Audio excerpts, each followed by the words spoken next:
नमस्कार। आकाशवाणी जयपुर अजमेर से प्रस्तुत हैं प्रादेशिक समाचार।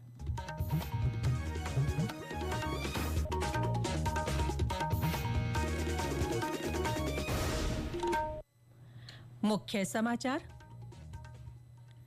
प्रधानमंत्री नरेंद्र मोदी आज नई दिल्ली में स्कूल ऑफ अल्टीमेट लीडरशिप सम्मेलन का उद्घाटन करेंगे।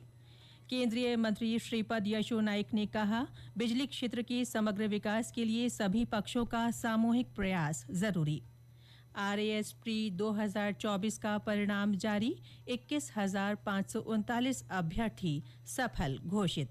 और आईसीसी चैंपियंस ट्रॉफी में भारत ने बांग्लादेश को 6 विकेट से हराया।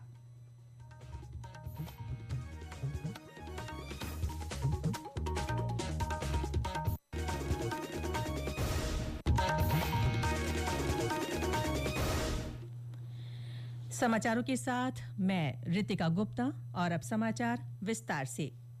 प्रधानमंत्री नरेंद्र मोदी आज नई दिल्ली में भारत मंडपम में school of ultimate leadership SOUL नेतृत्व सम्मेलन का उद्घाटन करेंगे। सम्मेलन में मुख्य संभाषण भूटान के प्रधानमंत्री दासो शेरिंग तोगबे का होगा। 2 दिन के इस सम्मेलन में राजनीति, खेल, कला, मीडिया, आध्यात्म, लोकनीति, व्यापार और सामाजिक क्षेत्र से जुड़ी हस्तियां अपनी सफलता की गाथा साझा करेंगी। विद्युत मंत्री मनोहर लाल ने कल नई दिल्ली में उत्तर क्षेत्रीय बैठक की अध्यक्षता की। इसमें राजस्थान सहित दिल्ली, हरियाणा, हिमाचल प्रदेश, जम्मू कश्मीर, लद्दाख, मध्य प्रदेश, पंजाब, उत्तर प्रदेश और उत्तराखंड के प्रतिनिधि शामिल हुए। इस अवसर पर विद्युत राज्य मंत्री श्रीपद यशो नाइक ने कहा कि देश में बिजली क्षेत्र के समग्र विकास के लिए जरूरी है कि बिजली वितरण कंपनियों की आर्थिक स्थिति अच्छी रहे।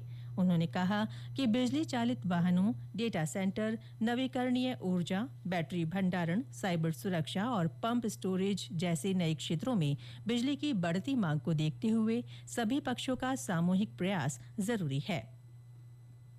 विधानसभा में आज भी राज्य बजट 2025-2026 पर चर्चा जारी रहेगी। इसके साथ ही कई ध्यानाकर्षण प्रस्ताव और अधिसूचनाएं सदन के पटल पर रखी जाएंगी। उप मुख्यमंत्री और वित्त मंत्री दिया कुमारी वित्त विभाग की 41 अधिसूचनाएं प्रस्तुत करेंगी। ऊर्जा राज्य मंत्री हीरालाल नागर जोधपुर विद्युत वितरण निगम लिमिटेड का 24वां वार्षिक प्रतिवेदन 2023-2024 सदन के पटल पर रखेंगे। साथ ही आज सदन में 3 याचिकाओं का उपस्थापन भी किया जाएगा। लोकसभा अध्यक्ष ओम बिरला ने कोटा और बूंदी जिले में संचालित योजनाओं, विकास कार्यक्रमों, बजट घोषणाओं की क्रियान्वयन और प्रगति की समीक्षा की।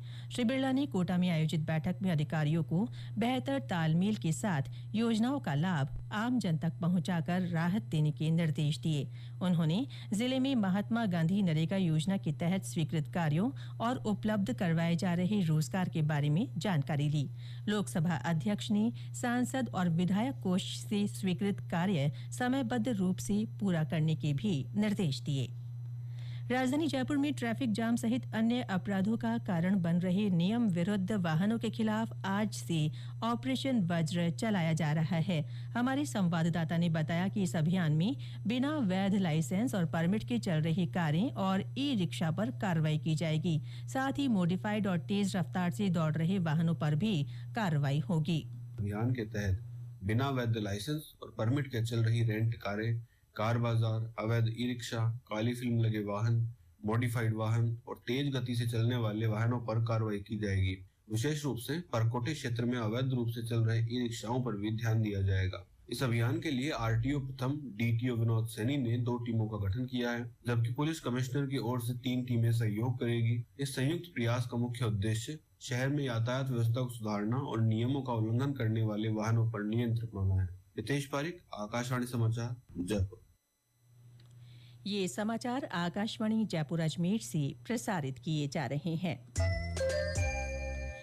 प्रादेशिक समाचार बुलेटिन आप हमारे एक्स हैंडल @AIRnews_जयपुर, YouTube channel Rajasthan AIR news और फेसबुक AIR न्यूज राजस्थान पर भी सुन सकते हैं। साथ ही आप हमारी वेबसाइट newsonair.gov.in पर भी समाचार सुन सकते हैं और संबंधित फोटो तथा वीडियो देख सकते हैं। राजस्थान लोक सेवा आयोग ने आरएएस प्रारंभिक परीक्षा 2024 का परिणाम जारी कर दिया है। 21,539 अभ्यर्थी मुख्य परीक्षा के लिए अस्थायी रूप से सफल घोषित किए गए हैं। आयोग सचिव ने बताया कि इससे जुड़ी सूचना आयोग की वेबसाइट पर उपलब्ध है। ये परीक्षा 2 फरवरी को आयोजित की गई थी। सचिव ने बताया कि न्यायालय में याचिका विचाराधीन होने के कारण 2 अभ्यर्थियों का परिणाम सील्ड कवर में रखा गया है। मुख्य परीक्षा के लिए अस्थायी रूप से सफल अभ्यर्थियों में से कोई अभ्यर्थी विज्ञापन या नियमों के अनुसार निर्धारित पात्रता की शर्तें पूरी नहीं करता है तो आयोग की ओर से उसकी पात्रता निरस्त कर दी जाएगी। आयोग के मुख्य परीक्षा नियंत्रक ने बताया कि मुख्य परीक्षा का आयोजन 17 और 18 जून 2025 को किया जाना प्रस्तावित है। एसआई भर्ती 2021 पेपर लीक मामले में राज्य सरकार आज उच्च न्यायालय में अपना पक्ष रखेगी।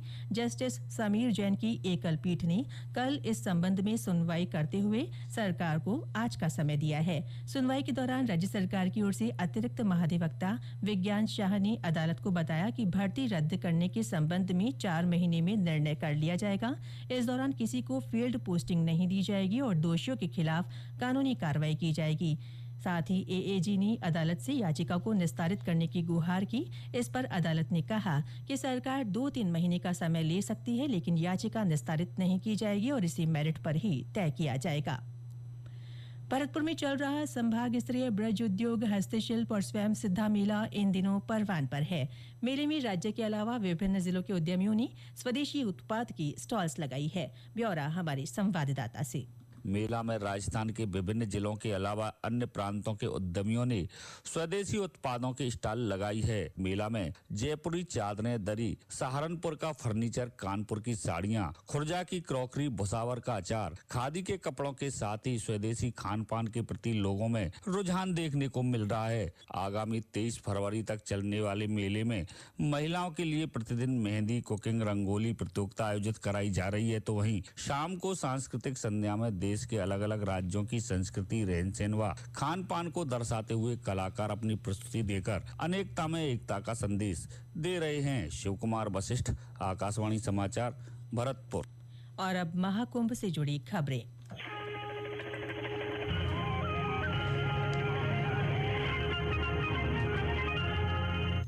रेलवे ने महाकुंभ के अंतिम सप्ताह के दौरान यात्रियों की भीड़ को प्रबंधित करने की तैयारियां की हैं। इसके लिए कई स्टेशनों पर प्लेटफॉर्मों के बाहर होल्डिंग क्षेत्र बनाए गए हैं, जहां से यात्रियों की आवाजाही को नियंत्रित किया जाएगा। स्टेशनों पर रेल सुरक्षा बल आरपीएफ के अतिरिक्त जवानों की तैनाती की गई है। सीकर के खाटू श्याम जी में भरने वाला फागुन लक्खी मेला 28 फरवरी से शुरू होगा। इसे लेकर प्रशासन की ओर से व्यापक इंतजाम किए जा रहे हैं। मेले में आने वाले श्रद्धालुओं के लिए रेलवे की ओर से विशेष रेलगाड़ियां चलाई जाएंगी।